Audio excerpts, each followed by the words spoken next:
നമസ്കാരം പ്രിയപ്പെട്ടവരെ, എല്ലാവർക്കും നന്മകൾ നിറഞ്ഞ ഒരു ദിവസം നേർന്നുകൊണ്ട് നമ്മുടെ വായനാ ലോകത്തിലേക്ക് ഹൃദയപൂർവ്വം സ്വാഗതം ചെയ്യുന്നു. എൻ്റെ പേര് ഷിബില. വായന എന്ന നന്മ പതിയെ പതിയെ നമ്മളിൽ നിന്നെല്ലാം അന്യമായി കൊണ്ടിരിക്കുകയാണ്.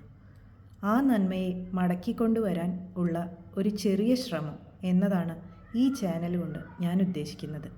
ഒപ്പം നിങ്ങളെയും കൂടെ കൂട്ടാമെന്ന് കരുതുന്നു. കുറച്ചു പേർ കൂടെ ഉണ്ടെങ്കിൽ ഈ യാത്ര വളരെ മനോഹരമാകുമല്ലോ. എല്ലാവരും കൂടെ ഉണ്ടാവണം. വായനയെ ഇഷ്ടപ്പെടുന്ന, വായിക്കാൻ ഇഷ്ടപ്പെടുന്ന, കഥ കേൾക്കാൻ ഇഷ്ടപ്പെടുന്ന എല്ലാവരും കൂടെ തന്നെ ഉണ്ടാകണം. തെറ്റുകൾ ക്ഷമിക്കുക, തിരുത്തിത്തരിക. എന്നാൽ ഈ വായനായാത്ര നമുക്കൊരുമിച്ച് തുടങ്ങാം. നന്ദി. സാറാ തോമസിൻ്റെ കുപ്പിവളകൾ എന്ന കഥയാണ് ആദ്യമായി നമ്മൾ വായിക്കുന്നത്. സാറാ തോമസ് 1934 തിരുവനന്തപുരത്ത് ജനനം. ജീവിതം എന്ന നദി ആദ്യ നോവൽ.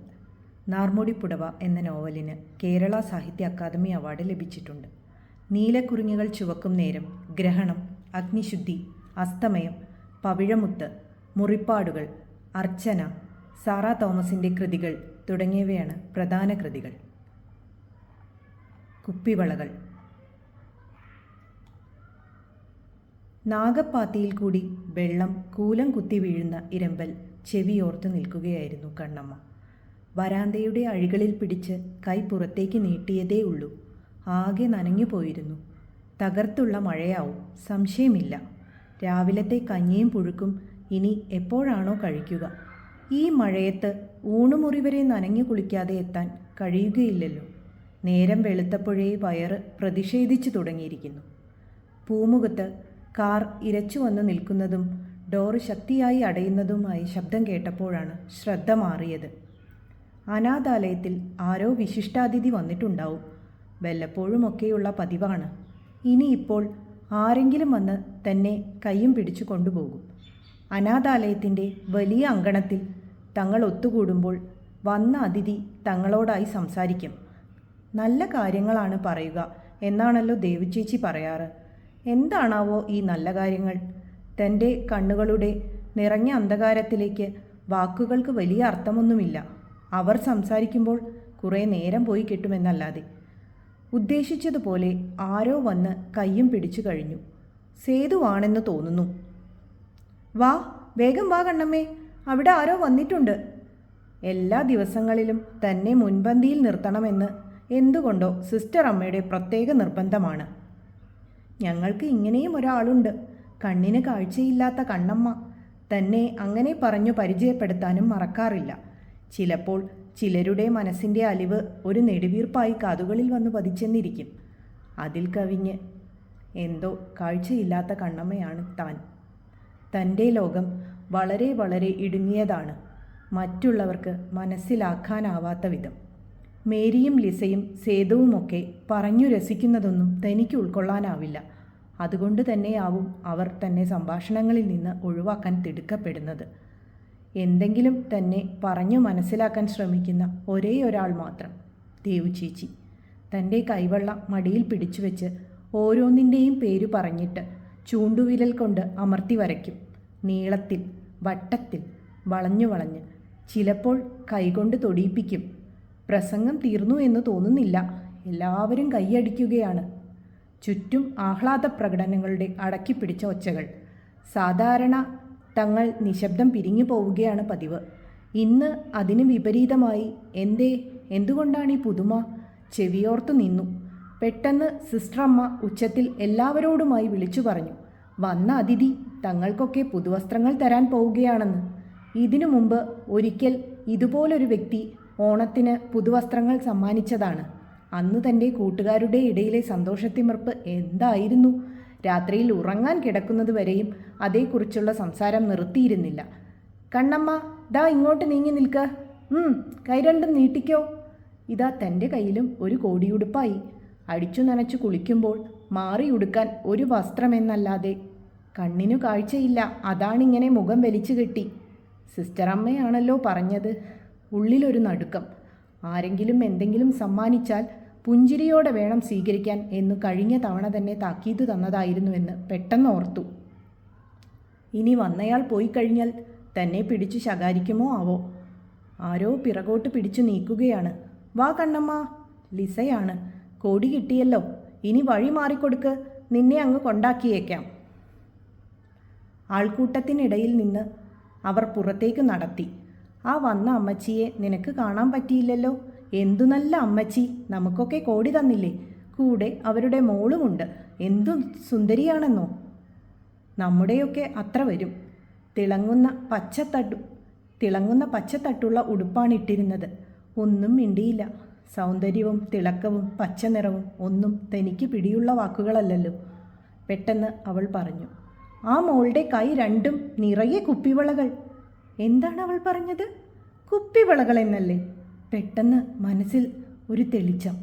പള്ളിയിൽ കുർബാന സമയത്തുള്ള മണികിലുക്കം പോലെ കിലുങ്ങുന്ന, അതെ, കുറേ നാളുകൾക്ക് മുമ്പ് താനും ദേവുചേച്ചിയും സിസ്റ്ററമ്മയുടെ മുറിയിൽ നിൽക്കുമ്പോഴാണ് ആരോ കടന്നു വന്നപ്പോൾ മണികിലുക്കം പോലെ മനസ്സിൽ കൗതുകമുണർത്തിയ പുതിയൊരു നാദം. അന്നാണ് ദേവുചേച്ചി കുപ്പിവളകളെക്കുറിച്ച് പറഞ്ഞു തന്നത്.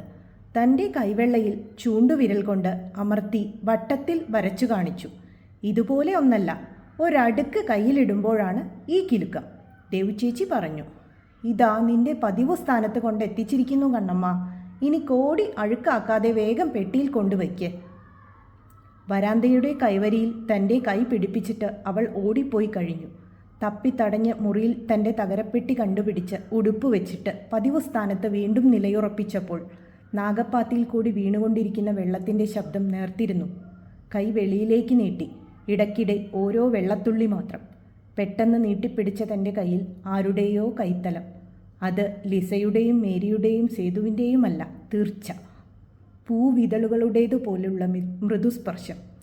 ആരാണോ ഓർക്കാപ്പുറത്ത്? മനസ്സിൻ്റെ ജിജ്ഞാസയുടെ വീർപ്പുമുട്ടൽ. പെട്ടെന്ന് സിസ്റ്റർ അമ്മയുടെ പരുക്കൻ ശബ്ദം, കണ്ണമ്മ, ഇതാ റോസിമോൾ നിനക്കൊരു പ്രത്യേക സമ്മാനം കൊണ്ടുവന്നിരിക്കുന്നു. വേഗം കൈ നീട്ടിക്കൊടുക്ക്. ഒന്നും മനസ്സിലായില്ല. എങ്കിലും വേഗം കൈ നീട്ടിപ്പിടിച്ചു. സിസ്റ്റർ അമ്മയാണ് പറഞ്ഞത്. പെട്ടെന്ന് കലപില കൂട്ടുന്ന കുപ്പിവളകളുടെ കിലുങ്ങുന്ന സ്വരം. ലിസ പറഞ്ഞ ആ നല്ല അമ്മയുടെ മകളായിരിക്കും. 2 കൈയും നിറയെ കുപ്പിവളകൾ അണിഞ്ഞിരുന്നു എന്നല്ലേ ലിസ പറഞ്ഞത്? പെട്ടെന്ന് ആരോ തൻ്റെ കൈപ്പത്തി ഒതുക്കി പിടിക്കുകയാണ്. എന്ത് സംഭവിക്കുന്നു എന്നാലോചിച്ച് നിൽക്കുമ്പോൾ കലപില കൂട്ടുന്ന കുപ്പിവളകൾ തൻ്റെ കൈത്തണ്ടിലേക്ക്. വിശ്വസിക്കാനാവാതെ പതുക്കെ തടവി നോക്കാൻ കൈപ്പടം മനക്കിയപ്പോൾ മണികിലുക്കം പോലെ കൗതുകമുണർത്തുന്ന നാദം. പെട്ടെന്ന് മനസ്സിൽ ആഹ്ലാദത്തിൻ്റെ രോമാഞ്ചം. ഉള്ളിലൊതുങ്ങാതെ അത് ശരീരത്തിലാകെ പടർന്നു കയറുകയാണ്. നോക്കമ്മേ, ആ കുട്ടിയുടെ മുഖത്ത് എന്തൊരു തെളിച്ചം! ആരാണ് ആ പറഞ്ഞത്? എന്തോ അറിഞ്ഞുകൂടാ. കൈകൾ കുലുക്കി. കുപ്പിവളകളുടെ മന്ത്രനാദം കേൾക്കുന്ന തിരക്കിൽ അവൾ മറ്റെല്ലാം മറന്നുപോയിരുന്നു. ഇരുട്ട് നിറഞ്ഞ ലോകത്ത് കഴിയുന്ന കണ്ണമ്മ എന്ന പെൺകുട്ടിയുടെ കഥയാണ് സാറാ തോമസ് കുപ്പിവളകളിലൂടെ നമുക്ക് മുമ്പിൽ എത്തിക്കുന്നത്. കാഴ്ചയില്ലെങ്കിലും നാഗപ്പാത്തിയിലൂടെ ഒഴുകുന്ന മഴവെള്ളത്തിൻ്റെ ഇരമ്പൽ അവൾക്ക് കേൾക്കാൻ കഴിയുന്നുണ്ട്. ദേവുചേച്ചി കൈവെള്ളയിൽ വരച്ചു കൊടുക്കുന്നതിലൂടെ, ആ സ്പർശനത്തിലൂടെ അവൾക്ക് ചുറ്റുമുള്ള പലതിൽ ചിലതെങ്കിലും തിരിച്ചറിയാൻ കഴിയുന്നുണ്ട്. ഒരു ശരീരത്തിലെ ഏറ്റവും വലിയ അനുഗ്രഹമാണ് കാഴ്ചശക്തി. അതുള്ളപ്പോൾ അന്ധതയെക്കുറിച്ച് നാം പറയുന്നതെല്ലാം അപൂർണമാണ്. എന്നാൽ ആ ലോകം സൃഷ്ടിക്കുന്ന അനാഥത്വവും വേദനയുമാണ് സാറാ തോമസ് നമുക്ക് മുമ്പിൽ എത്തിക്കുന്നത്. ഒരിക്കൽ റോസമ്മ എന്ന കുട്ടി അവളുടെ കയ്യിലെ കുപ്പിവളകൾ കണ്ണമ്മയെ അണിയിക്കുന്നു. അതിനു മുൻപ് ഒരിക്കൽ കുർബാന സമയത്ത് കണ്ണമ്മ മണിനാഥം പോലെ കുപ്പിവള കിലുക്കം കേട്ടിരുന്നു. പിന്നീട് ദേവുചേച്ചി പറഞ്ഞു കൊടുത്ത കുപ്പിവളകളുടെ വർണ്ണനയും അവളുടെ മനസ്സിൽ വല്ലാത്ത സന്തോഷം സൃഷ്ടിച്ചിരുന്നു. അപ്പോഴാണ് റോസമ്മ ആ സന്തോഷം അവളെ അണിയിക്കുന്നത്. അത് അവളുടെ മനസ്സിൽ ആഹ്ലാദത്തിൻ്റെ കൊടുമുടിയേറ്റാൻ കാരണമായി. ഈ കഥ വായിക്കുന്നവരുടെ ഓരോരുത്തരുടെ മനസ്സിലും കണ്ണമ്മയുടെ സന്തോഷത്തിൻ്റെ ഒരു തിരി തെളിച്ചുകൊണ്ടാണ് സാറാ തോമസ് ഈ കഥ അവസാനിപ്പിക്കുന്നത്. ഒരു അന്ധയായ അനാഥത്വം പേറുന്ന ഒരു പെൺകുട്ടിക്ക് സന്തോഷിക്കാൻ കുപ്പിവളകളുടെ ശബ്ദം തന്നെ ധാരാളമായിരുന്നു.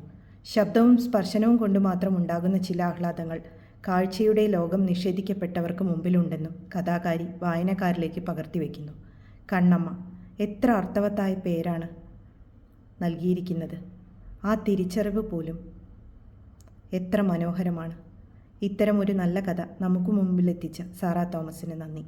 വീണ്ടും ഒരു കഥയിലൂടെ കണ്ടുമുട്ടാം. നന്ദി, നമസ്കാരം, നന്മകൾ പ്രിയപ്പെട്ടവരെ.